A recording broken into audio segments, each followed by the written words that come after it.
కూటమి ప్రభుత్వంలో మంత్రులు, ఎమ్మెల్యేలు, పార్టీ నేతలు విచ్చలవిడి అవినీతి దోపిడీకి ఈ ప్రభుత్వం పట్టరాసి చేసింది అని శాసనమండలి విపక్ష నేత బొత్స సత్యనారాయణ మండిపడ్డారు. రాష్ట్రంలో దివ్యాంగులు ధర్నా చేస్తున్నా పట్టించుకోవడం లేదని, అసలు కూటమి ప్రభుత్వానికి మానవత్వం ఉందా అని ప్రశ్నించారు. విశాఖపట్నం క్యాంప్ కార్యాలయంలో ఎమ్మెల్సీలు కుంభా రవిబాబు, వరదు కళ్యాణిలతో కలిసి శాసనమండలి విపక్ష నేత మాజీ మంత్రి బొత్స సత్యనారాయణ మీడియాతో మాట్లాడారు. మంత్రులు, శాసనసభ్యుల మీదే నేరుగా అవినీతి ఆరోపణలు వస్తూ ఉంటే ఈ ప్రభుత్వానికి చీమ కొట్టినట్టయినా లేకపోవడం దారుణమన్నారు.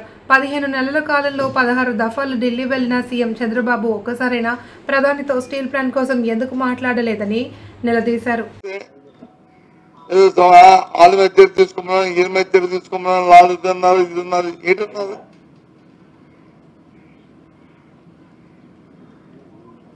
చూస్తే ఎవరి మీద చర్యలు లేవు.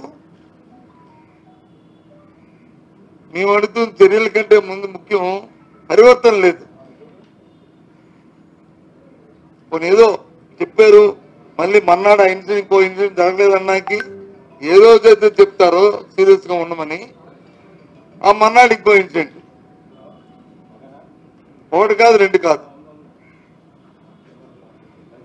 ఒక మంత్రి మీద కాదు, లేకపోతే ఒకరి మీద కాదు,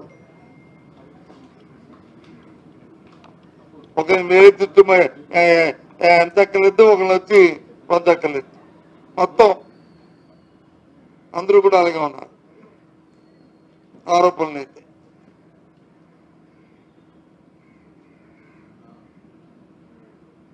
దోపిడీలు అయితే, భూకబ్జాలు అయితే మరి అడగా ఎక్కలేదు.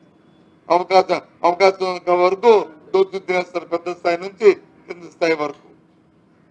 ఉదాహరణలతో కలిపి చెప్తున్నాయి, దాని మీద ఎంక్వైరీ లేదు.